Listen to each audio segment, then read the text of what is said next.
Mrs. Thomas came to our office about 3 years ago, and then patient goes, "Oh, I feel a little bit something, and then can you take a look and then see what I need?"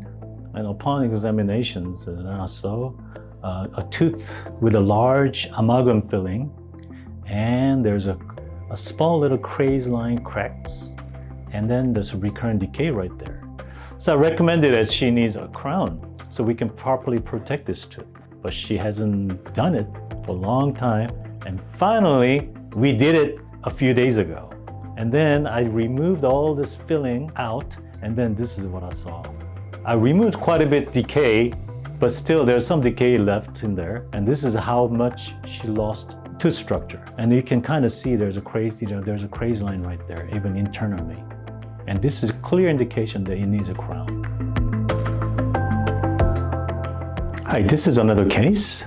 Mr. Kwan came in, and then she said, I feel a little bit right here, something. I feel this tooth is not right. Upon examination, I found out there's a cavity right here.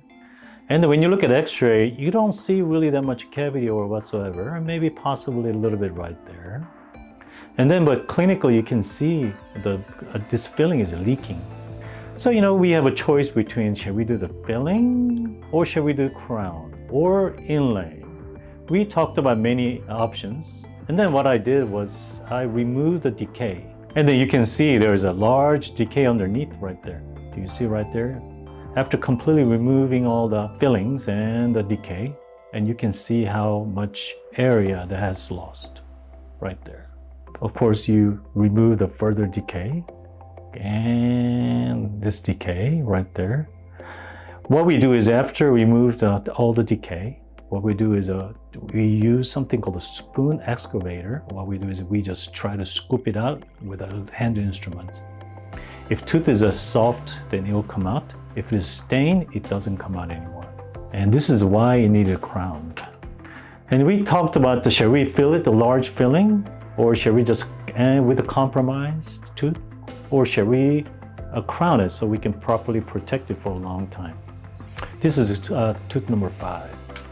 So what we did was he chose crown, and then we prepped the crown and we cemented it.